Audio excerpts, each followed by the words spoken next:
Coming up on The Frenzy. My goal is to, have a great team in place when it's time to tip off next season. Penn State introduces their next head coach for men's basketball. Is the promised land in their future? The NCAA transfer portal is a wild, wild west type of environment. How one former local star helped another York baller find a home. They've done so much for me throughout my college career, and the whole Ballers organization is very special to me. And don't you worry, we hit the track in more ways than one. The fast lane throws some dirt at Lincoln. You better fuel up. The Frenzy starts right now.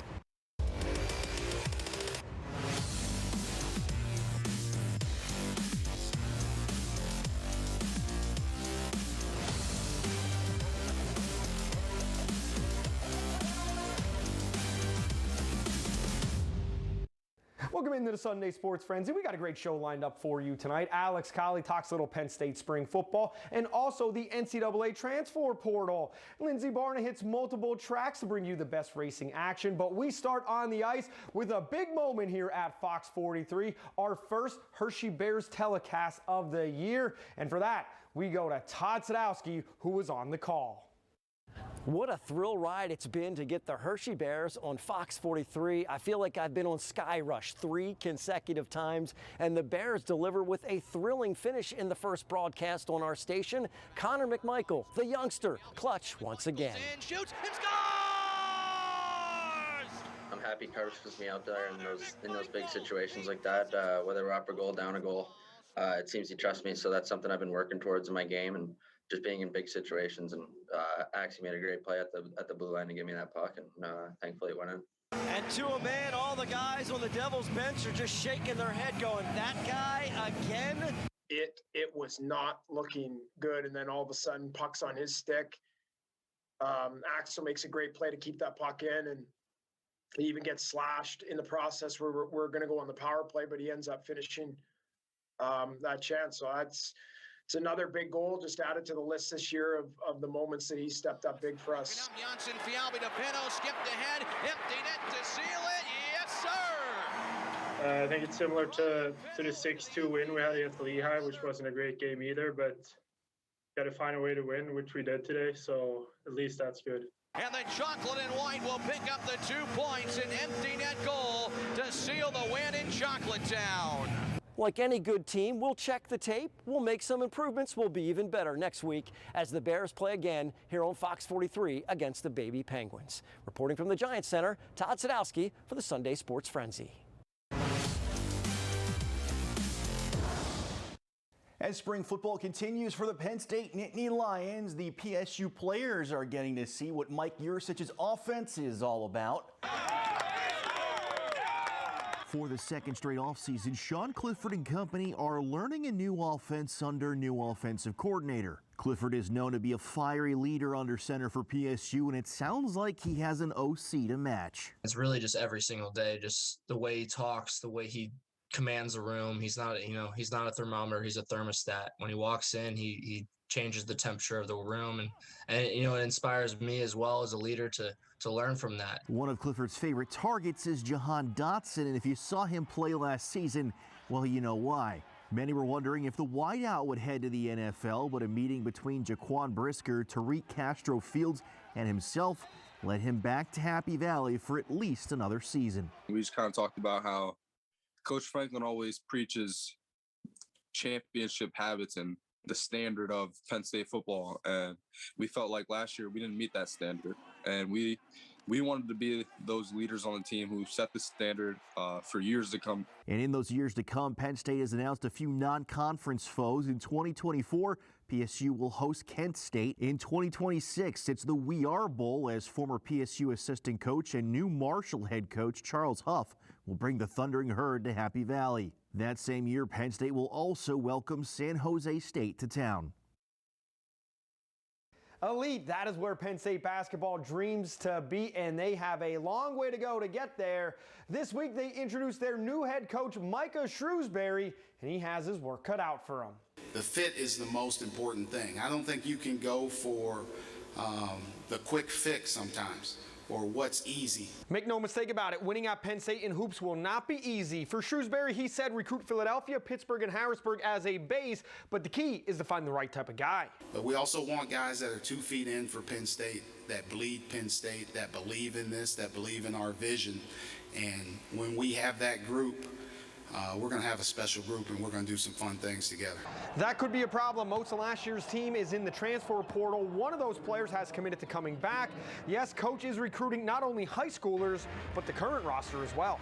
And we are actively trying to get them back. We're talking about them. We're talking to them. We're having conversations face-to-face over Zoom. And not long after Coach was introduced, next year's team took a body blow as guard Jamari Wheeler announced he was transferring to Ohio State. While the high school wrestling season has wrapped up, a pair of District 3 grapplers headed out to Western PA for one more victory. The Pittsburgh Wrestling Classic is one of the marquee amateur wrestling events in the country. They bill it as the Rose Bowl of wrestling. Cumberland Valley's Jake Lucas repped Team PA and picked up the 11-4 win, and Gettysburg's Montana DeLauder became the first girl in the event's 47-year history to score team points as the Warrior won by fall, which reclaims the #1 ranking for her. I mean, I've gotten a lot of, that's kind of how I've pinned most of the matches that I have pinned kids in the boys season as a bar, so I kind of stuck with that. It's still kind of shaky, but it was good. I'm so happy. That was kind of my plan. I wanted to pin her, so. The pair helped Team Pennsylvania to a 27-23 win over Team USA. It's the Keystone State's first win since 2011. 7 of the 12 wrestlers from the USA Olympic team trials competed at the Pittsburgh Wrestling Classic at one point or another. The USA team trials took place this weekend in Fort Worth, Texas, and there were a pair of Kennerdale Rams on the mats. Chance Marstelo's run came to a close in the quarterfinals, but his brother Johnny Stefanowicz went on to the best-of-3 final rounds and is now a part of the USA Olympic team. It's a battle of brothers for the 410 feature at Lincoln Speedway, and one 358 driver adds to his winning ways at the track. And it's opening day at Trailway. Full recap next in the Fast Lane.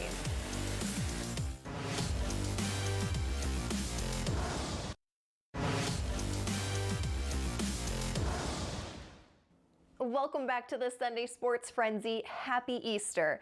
How about battling your brother for your first win at Lincoln since 2016?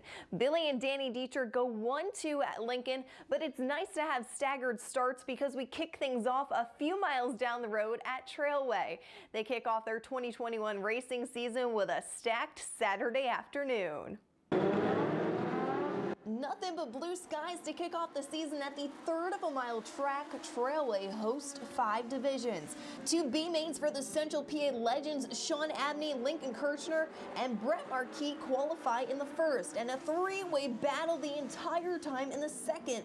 Trucker Chris Transu, Robert Stowe, and Jordianne Swiger transfer to the A. Time for a little track prep before the A mains. The 270 micro sprints up first. Wind not phasing the fans in the stands. Mike Boyer on the pole. Caution flags wave. Bill Lockman runs up on Corey Meyer's tail. Brock Whistler can't react quick enough. Broken wing is the only thing visibly broken, and he says he can still race. Back to green, side by side down the front stretch. Craig Myers is able to use the inside to his advantage and take the lead. 4 to go. Brittany Zeller catches the wall and tips on her side. Myers is able to keep control, take the 270 feature. He's pumped, climbs up for a wing dance.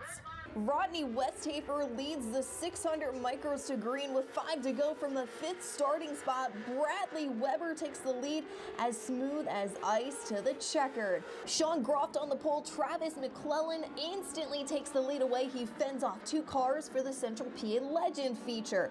Small group for the 300 PA micro midgets. AJ Barton goes green to checkered. Can't celebrate as he pulls double duty in the 500s. One of the cars gets stuck in the fence after starting second. Kyle Hendershot wins. Over to Lincoln for this gorgeous sunset for the start of the 410 A main. First race of 2021 at Lincoln for Robbie Kendall. He's the quickest in time trials.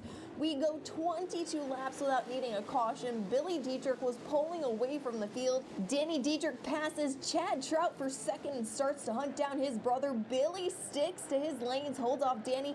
Guns blazing, wins his third career feature at Lincoln. I don't get nervous with that guy. You know, we're brothers. You know, I get all the dirt. I ain't worried. He don't make me nervous. I should make him nervous. He's got me a few times here the last couple of years, but, you know, back to when he won his first race at Trailways, I finished second, was pretty cool. So anytime we can run 1-2, make everybody happy, make all our fans proud, it's pretty cool. In the 358s, Jeff Rohrbaugh hugs the inside to pass Riley Imig on lap 4. He couldn't be challenged as the winningest 358 driver at Lincoln adds another. You never know when your next one's going to come. I mean, the competition here is really, really, really good. And just fortunate, you know, like you said, I've been with some good people over the years, and it was really good to get the grandbaby in victory lane. I mean, that's really was my goal for this year. Make it 2 on the season for Lance DeWeese. Moves from 4th to 1st to win the feature at Port Royal over Logan Wagner and Anthony Macri. 54 305s on hand. Nick Schweiger goes from 5th to secure his 5th career feature at Port. Mason Ziegler scores his 4th career super late model feature at the Speed Palace. The men's basketball national championship is now set, and as far as Spring Grove's Eli Brooks and Shippensburg's Andy Enfield made it, they both fell short of making it to the Final Four. It's the offseason for all but Gonzaga and Baylor, and it's been a busy time for transfers. Whether it was on the high school front or on the college hardwood, Rizzuto makes him pay. Northeastern grad Antonio Rizzuto has given fans plenty of reasons to cheer. You don't plan for something like this, and I definitely didn't see myself leaving Albany. So for me to leave them, it was definitely tough. Towson was one of those teams that reached out, but because of COVID, coaches can't meet with the players in person or show them around campus. Luckily for him, another York County native and York Ballers product knows a thing or two about Towson's campus. Here's McGlynn for 3. I actually work out in Towson. One of my very good friends runs the Elite Basketball Academy down there. Rizzuto, Four, and Brandon McGlynn made the trek below the Mason-Dixon line for a self-tour. You know, I was really happy that, you know, I could take him down on that visit and, you know, ultimately find him somewhere where I think he's going to excel not only in basketball, but also off the court as well. They've done so much for me throughout my college career, and the whole Ballers organization is very special to me. It's that time of year where the golf clubs start making their appearances once again, and there's a lot of big events on the horizon, and we're talking about one of them coming up in our Sunday sit-down.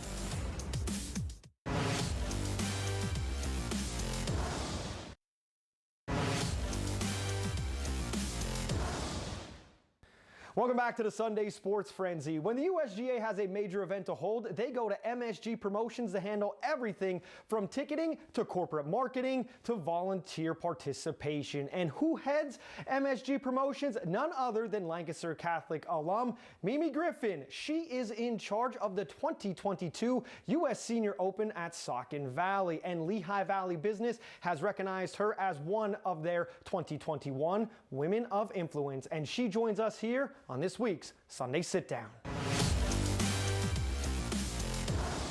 It's an honor and one that was quite unexpected. Most of my work, as you know, is done outside of the Lehigh Valley. I travel every year to the U.S. Open sites, the Women's Open sites.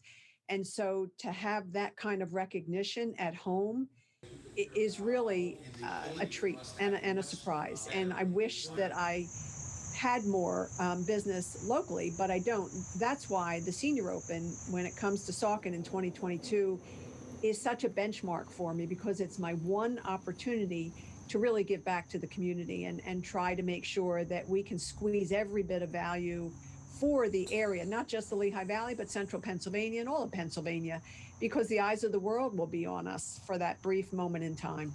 I know you were excited when the logo was unveiled last summer. Does the recognition make it a little bit more special, being that the wheels are already in motion for this event at Saucon Valley and that it's taking place so close to home? That's a very astute observation, and you're absolutely right. It does make it so much more special that we are already in process of trying to make this Senior Open as good as it can be. And let me give you an example.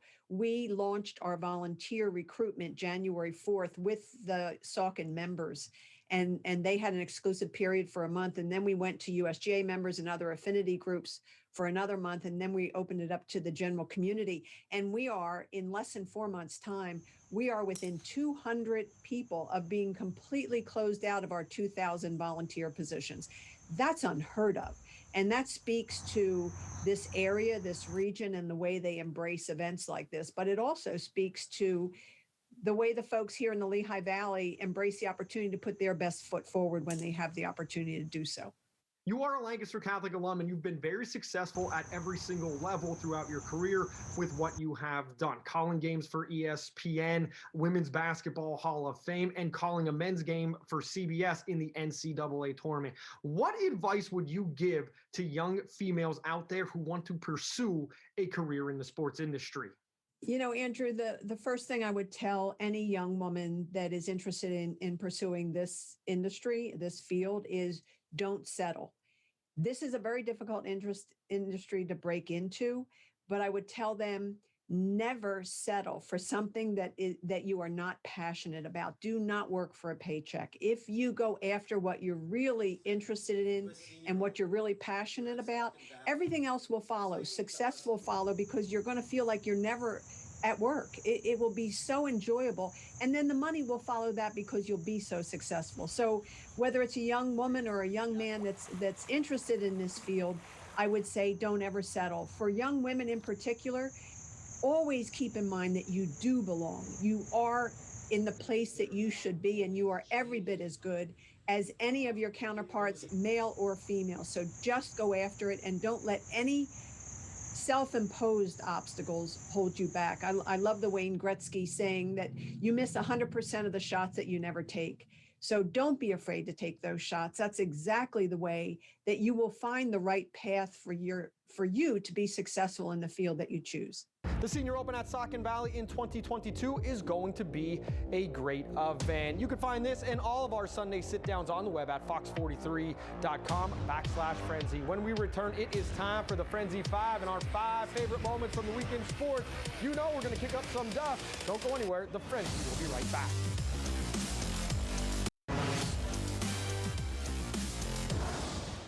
Thanks for sticking around. The time has come for us to dive into the week that was and find our 5 best moments in our Frenzy 5.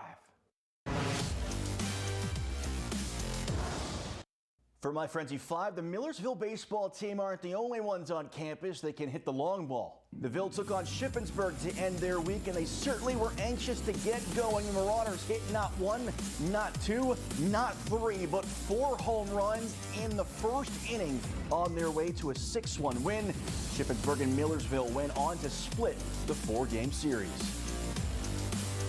Holding a card like this brings back so many childhood memories, but I bet you didn't think a card like this could go for millions. Bidding began for $75,000. Sprint car owner and president of Leland Sports Memorabilia, Mike Hefner, auctioned off Tom Brady's rookie card that sold for a record-breaking $2.25 million. It's reported to be the highest paid football card ever sold. Hey, Lindsay, not to steal your thunder, but for my Frenzy 5, we are going racing on the dirt, but a little bigger track. NASCAR visits Bristol Motor Speedway, and even though the race was delayed, it was pretty cool. The Tennessee red clay on the high banks at Bristol was entertaining. Yes, it had pros and cons, but they will do it again next year. Now, NASCAR, let's get a race to Eldora. MLB had their opening day this past week, and the Phillies' Bryce Harper continues with his Philly Fanatic-themed accessories. He's had green cleats, a Fanatic suit, but the cleats this season took it to a whole new level. They were complete with Fanatic eyes, his legs, even a Fanatic head. Whatever it was, it worked for Philly. They beat Atlanta 3-2. For my Frenzy 5, a surprise from Andrew as he sneaks into the Bears radio booth with the TV camera on Saturday. And what a view from upstairs at Giant Center. What an honor to get to call some of the action along with the voice of the Bears, Zach Fish. So much fun, and a dramatic victory late in the third period is the perfect way to cap our debut game on Fox 43. Can't wait to do it all over again next Sunday against the Baby Pens. And you know what? The Bears got a good, exciting team. Not everybody can be here this year at Giant Center, so we're excited to bring them the action on Fox 43. Looking forward to doing this 5 more times this year. How about it? We're in the history books. First game on Fox 43, 5 more to go, Zach. Thanks for having me with you. Really, really enjoyed it. Looking forward to the next one. Want to say... That does it for this edition of The Frenzy. Don't forget to follow us all along on Twitter and Facebook. And if you have a story, let us know about it. For Todd, Alex, and Lindsay, I'm Andrew Calista. Until next time, we'll see you then.